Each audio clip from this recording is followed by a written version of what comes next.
Good morning students. ಹೊಸಗನ್ನಡ ಸಾಹಿತ್ಯ ಅಥವಾ ಆಧುನಿಕ ಕನ್ನಡ ಸಾಹಿತ್ಯಕ್ಕೆ ಸಂಬಂಧಪಟ್ಟ ಸಾಹಿತ್ಯದ ಒಂದು ಘಟ್ಟ ನವೋದಯ ಸಾಹಿತ್ಯ. ನವೋದಯ ಸಾಹಿತ್ಯದ ಪ್ರೇರಣೆ, ಅದರ ಉಗಮ, ಸ್ವರೂಪ, ಲಕ್ಷಣ, ಆಶಯಗಳನ್ನು ನಾವು ಈಗ ತಿಳಿದುಕೊಳ್ಳೋಣ. ಹೊಸಗನ್ನಡ ಸಾಹಿತ್ಯ ಅಥವಾ ನಾವು ಆಧುನಿಕ ಸಾಹಿತ್ಯ ಅಂತ ಹೇಳ್ತೇವಲ್ಲ, ಅದರ ಆರಂಭ ಕಾಲದಲ್ಲಿ ಇದ್ದಂತಹ ಸಾಹಿತ್ಯವನ್ನು ಅಥವಾ ಮೊದಲ ಸಾಹಿತ್ಯ ಘಟ್ಟವನ್ನು ನವೋದಯ ಸಾಹಿತ್ಯ ಅಂತ ಕರಿತೇವೆ. ಆ ಸಂದರ್ಭದಲ್ಲಿ ಬ್ರಿಟಿಷರು ಭಾರತವನ್ನು ಆಳ್ತಾ ಇದ್ದರು. ವಸಾಹತುಶಾಹಿಯ ಪ್ರಭಾವದಿಂದ ಪಡೆದ ಪಾಶ್ಚಾತ್ಯ ಶಿಕ್ಷಣದ ಹೊಸ ಪ್ರೇರಣೆಗಳು ಮತ್ತು ಆ ಮೂಲಕ ನಮ್ಮಲ್ಲಿ ಜಾಗೃತಗೊಂಡಂತಹ ಪಾರಂಪರಿಕ ಮೌಲ್ಯಗಳೇನಿದ್ದಾವೆ ಅದರ ಬಗೆಗಿನ ಒಂದು ಹೊಸ ದೃಷ್ಟಿಕೋನದ ಫಲವಾಗಿ ಈ ನವೋದಯ ಸಾಹಿತ್ಯ ಬೆಳೀತು. ಈ ನವೋದಯ ಸಾಹಿತ್ಯ ತನ್ನ ಪೂರ್ವದ ಸಾಹಿತ್ಯ ಸ್ವರೂಪಕ್ಕಿಂತ ವಿಭಿನ್ನ ರೀತಿಯಲ್ಲಿ, ಅಂದರೆ ಮಾನವ ಬದುಕಿನ ಸಮಕಾಲೀನವಾದ ಸಾಮಾಜಿಕ, ರಾಜಕೀಯ, ಆರ್ಥಿಕ ಈ ಎಲ್ಲ ಸ್ತರಗಳನ್ನು ಕುರಿತು ಚಿಂತಿಸುವ ಪರಿಸರದಲ್ಲಿ ಬೆಳೀತು. ಹಿಂದಿನ ಸಾಹಿತ್ಯ ಇತ್ತಲ್ಲ, ಅದು ಸಾಮಾನ್ಯವಾಗಿ ಧರ್ಮ ಮತ್ತು ಪಂಡಿತ ಕೇಂದ್ರಿತ ನೆಲೆಯಲ್ಲಿತ್ತು ಅಲ್ವಾ. ನೀವು ನೋಡ್ತೀರಿ, ಪಂಪ ಅಥವಾ ರನ್ನ ಅವರ ಕಾಲದಲ್ಲಿ ಬರೆದಂತಹ ಸಾಹಿತ್ಯ ಅವರದ್ದೇ ಅಂತಲ್ಲ, ಹಿಂದಿನ ಸಾಹಿತ್ಯ ಏನಿತ್ತು ಹೆಚ್ಚಾಗಿ ಧಾರ್ಮಿಕ ವಸ್ತು ವಿಷಯಗಳನ್ನು ಒಳಗೊಂಡಿತ್ತು. ಪಂಡಿತರು ಆದರವರು ತಮ್ಮ ಪಾಂಡಿತ್ಯವನ್ನು ತೋರಿಸ್ಕೊಳ್ಳೋದೇ ಅವರಿಗೆ ಮುಖ್ಯ ಆಗಿತ್ತು. ಸಾಮಾನ್ಯ ಜನರು ಅವರಿಗೆ ಮುಖ್ಯ ಆಗಿರಲೇ ಇಲ್ಲ. ಸಮಾಜ ಅನ್ನೋದು ಅಷ್ಟೊಂದು ಮುಖ್ಯ ಆಗಿರಲಿಲ್ಲ. ಆದರೆ ನವೋದಯ ಸಾಹಿತ್ಯ ಇದೆಯಲ್ಲ, ಅದು ಸಮಾಜ ಕೇಂದ್ರಿತ ದೃಷ್ಟಿಕೋನದೊಂದಿಗೆ ಭಿನ್ನ ಭಿನ್ನವಾದಂತಹ ಆಯಾಮಗಳಲ್ಲಿ ಬೆಳೆದು ಬಂತು. ಇದಕ್ಕೆ ನವೋದಯ ಎನ್ನುವಂತಹ ಹೆಸರನ್ನು ಕೊಟ್ಟವರು ಕುವೆಂಪು. ಆ ಹೆಸರಲ್ಲೇ ನೀವು ಗಮನಿಸಿ, ನವ ಉದಯ, ನವ ಅಂದರೆ ಹೊಸ, ಉದಯ ಅಂದರೆ ಹುಟ್ಟು, ಹೊಸ ಹುಟ್ಟು ಅಂದರೆ ಹೊಸದಾದಂಥ ಸಾಹಿತ್ಯ.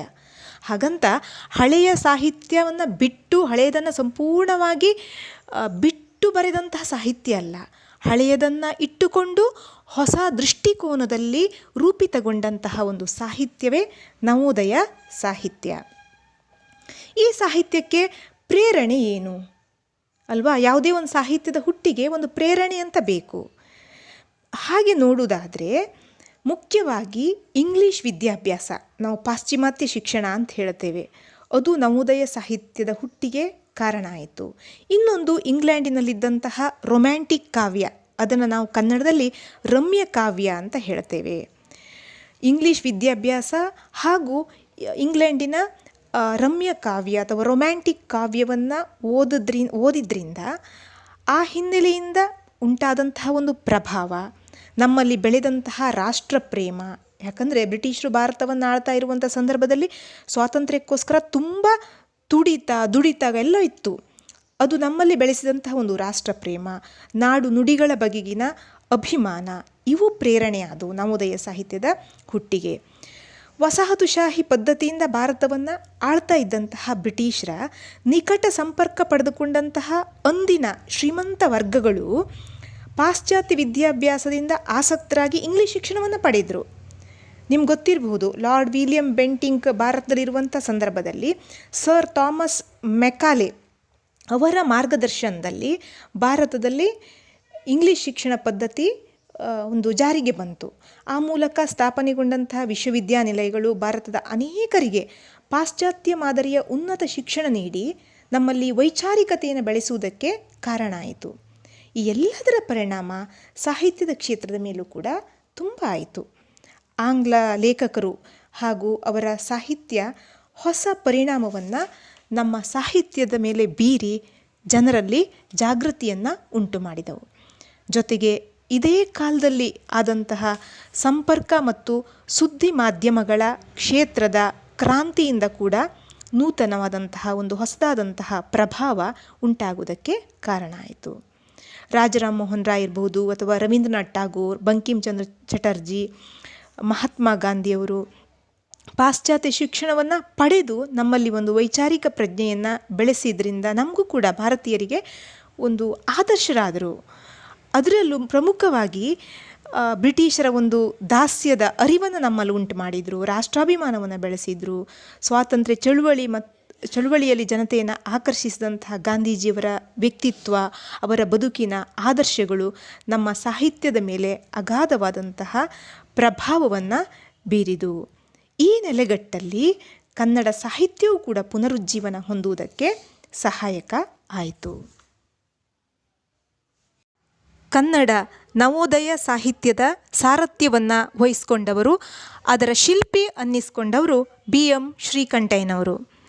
ಇಂಗ್ಲೀಷ್ ಸಾಹಿತ್ಯವನ್ನು ಅಭ್ಯಾಸ ಮಾಡಿದ್ದ ಅವರು ಇಂಗ್ಲೀಷ್ ಸಾಹಿತ್ಯದ ಪ್ರಭಾವದಿಂದ ಕನ್ನಡದಲ್ಲಿ ಹೊಸ ಅಲೆಯನ್ನು ಆರಂಭಿಸಿದರು. ಆ ಮೂಲಕ ಕನ್ನಡ ನಾಡು ನುಡಿಯ ಬಗೆಗೆ ಜಾಗೃತಿಯನ್ನು ಮೂಡಿಸಿದರು. ಇಂಗ್ಲೀಷ್ ರೊಮ್ಯಾಂಟಿಕ್ ಪಂಥದ ಪ್ರಮುಖ ಕವಿಗಳ ಕೆಲವು ಶ್ರೇಷ್ಠ ಕವನಗಳನ್ನು ತಮ್ಮದೇ ಆದ ವಿಶಿಷ್ಟತೆಯೊಂದಿಗೆ ಭಾವಾನುವಾದಿಸುವ ಮೂಲಕ ನವೋದಯ ಸಾಹಿತ್ಯಕ್ಕೆ ನಾಂದಿ ಹಾಡಿದರು. ಅದು ಯಾವುದ್ರ ಮೂಲಕ ಅಂತ ಹೇಳಿದರೆ 1921ರಲ್ಲಿ ಶ್ರೀಯವರು ಇಂಗ್ಲೀಷ್ ಗೀತಗಳನ್ನು ಪ್ರಕಟಿಸುವ ಮೂಲಕ. 1921ರಲ್ಲಿ ಅದನ್ನು ಪ್ರಕಟಿಸುವಾಗ 12 ಕವನ ಅದರಲ್ಲಿದ್ದು, 1924ರಲ್ಲಿ 24 ಕವನಗಳನ್ನು ಅದಕ್ಕೆ ಸೇರಿಸಿದರು. 1926ರಲ್ಲಿ ಪ್ರಕಟ ಆದಾಗ ಒಟ್ಟು 60 ಕವನಗಳು ಅದರಲ್ಲಿದ್ದು. ಇವು ಇಂಗ್ಲೀಷ್ ಕವನಗಳ ಅನುವಾದಗಳು. Shelley, Burns, William Wordsworth, Browning, Tennyson, Scott, Shakespeare, Saadi, Byron ಮುಂತಾದ ಕವಿಗಳ ಉತ್ತಮ ಕವನಗಳು ಅದರಲ್ಲಿದ್ದು. ಹಾಗಂತ ಎಲ್ಲ ಶ್ರೇಷ್ಠ ಕವಿಗಳ ಶ್ರೇಷ್ಠ ಕವನಗಳನ್ನೇ ಆರಿಸ್ಕೊಂಡಿದ್ದಾರೆ ಅಂತ ಇಲ್ಲ. ಅವರಿಗೆ ತನಗೆ ಅನುಕೂಲ ಆಗುವ ಹಾಗೆ, ಅನುವಾದಕ್ಕೆ ಅನುಕೂಲ ಆಗುವ ಹಾಗೆ ತನಗೆ ಇಷ್ಟವಾದಂತಹ ಕವನಗಳನ್ನು ಆಯ್ದು ಅದನ್ನು ಕನ್ನಡೀಕರಿಸುವಂತಹ ಕೆಲಸಕ್ಕೆ ಅವರು ಮುಂದಾದರು. ಅವರ ಆ ಕೃತಿಯಲ್ಲಿನ ಮೊದಲ ಸ್ವತಂತ್ರ ಕವನ ಅಂತ ಹೇಳಿದರೆ ಕಾಣಿಕೆ. ನೀವು ಅದನ್ನು ಓದಿದ್ರಿ, ಸಾಮಾನ್ಯವಾಗಿ ಹೈಸ್ಕೂಲ್ ಸಿಲೆಬಸ್ಸಲ್ಲಿ ಅದಿತ್ತು, ನಾನು ನೋಡಿದ್ದೆ. ಆ ಹಾಡನ್ನು ಒಂಚೂರು ನೆನಪಿಸ್ಕೊಳ್ತೇನೆ, ನೋಡಿ ನೆನಪಾಗ್ಬೋದು ನಿಮಗೆ. ಮೊದಲು ತಾಯ ಹಾಲ ಕುಡಿದು ಲಲ್ಲೆಯಿಂದ ತೊದಲಿ ನುಡಿದು ಕೆಳೆಯರೊಡನೆ ಬೆಳೆದು ಬಂದ ಮಾತದಾವುದು, ನಲ್ಲೆಯೊಲವ ತೆರೆದು ತಂದ ಮಾತದಾವುದು. ಕನ್ನಡ ನುಡಿ ನಮ್ಮ ಹೆಣ್ಣು ನಮ್ಮ ತೋಟ ದಿನಿಯ ಹಣ್ಣು, ಬಳಿಕ ಬೇರೆ ಬೆಳೆದ ಹೆಣ್ಣು ಬಳಿಗೆ ಸುಳಿದಳು, ಹೊಸದು ರಸದ ಬಳ್ಳಿ ಹಣ್ಣು ಒಳಗೆ ಸುಳಿದಳು. ಈ ಕವನದಲ್ಲಿ ಕನ್ನಡ ಮತ್ತು ಇಂಗ್ಲೀಷ್ ಎರಡರ ಕುರಿತು, ಅದರ ಮಹತ್ವದ ಕುರಿತು ಅವರು ಮಾತಾಡ್ತಾರೆ, ಸಾಂಕೇತಿಕವಾಗಿ ಮಾತಾಡ್ತಾರೆ. ಅದನ್ನು ಓದುವಾಗ ಬೇರೆ ಅರ್ಥ ಕಾಣುತ್ತೆ. ಆದರೆ ಇವೆರಡು ಭಾಷೆಯ ಬಗ್ಗೆ, ಕನ್ನಡ ಮತ್ತು ಇಂಗ್ಲೀಷ್ ಭಾಷೆಯ ಎರಡು ಭಾಷೆಯ ಪ್ರಾಮುಖ್ಯತೆಯ ಬಗ್ಗೆ ಒತ್ತನ್ನು ಕೊಟ್ಟು ಅವರು ಹೇಳಿದ್ದಾರೆ. ಇದರಲ್ಲಿ BM ಶ್ರೀಯವರ ಇಂಗ್ಲೀಷ್ ಗೀತಗಳು ಕೃತಿಗಳಲ್ಲಿ ಇರುವ ಕವನಗಳಲ್ಲಿ ವ್ಯಕ್ತವಾಗಿರುವ ಮಾನವನ ಜೀವನದ ಪ್ರತಿಯೊಂದು ಅಂಶಗಳು ಅಂದಿನ ಸಾಹಿತ್ಯ ವಲಯದಲ್ಲಿ ಒಂದು ವಿಶಿಷ್ಟವಾದ ಅನುಭವ ನೀಡಿತು.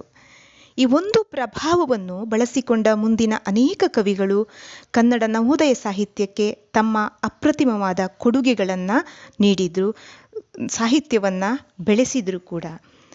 ಶ್ರೀಯವರ ಮಾರ್ಗದರ್ಶನ ಮುಖಾಂತರವಾಗಿ ಮುಖ್ಯವಾಗಿ ಪಂಜೆ ಮಂಗೇಶರಾಯರು, TS ವೆಂಕಣ್ಣಯ್ಯ ಇವರು ಕುವೆಂಪುರವರ ಗುರುಗಳು, AR ಕೃಷ್ಣಶಾಸ್ತ್ರಿಯವರು, ಗೋವಿಂದ ಪೈ ಅವರು, DV ಗುಂಡಪ್ಪ ಅವರು, ಕುವೆಂಪು ಅವರು, ಮಾಸ್ತಿ ವೆಂಕಟೇಶ್ ಅಯ್ಯಂಗಾರ್, ರಾಜರತ್ನಂ, ಬೆಟಗೇರಿ ಕೃಷ್ಣ ಶರ್ಮಾ ಅವರು, ಹಾಗೆ ನಾಟಕಕಾರರಾದಂತಹ TP ಕೈಲಾಸಂ ಅವರು, ದ.ರಾ ಬೇಂದ್ರೆಯವರು, ಶಿವರಾಮ್ ಕಾರಂತರು, ಗೊರೂರು ರಾಮಸ್ವಾಮಿ ಅಯ್ಯಂಗಾರ್ ಮೊದಲಾದವರ ಒಂದು ತಂಡವೇ ಸಾಹಿತ್ಯ ಕೃಷಿಯಲ್ಲಿ ತೊಡಗಿತು.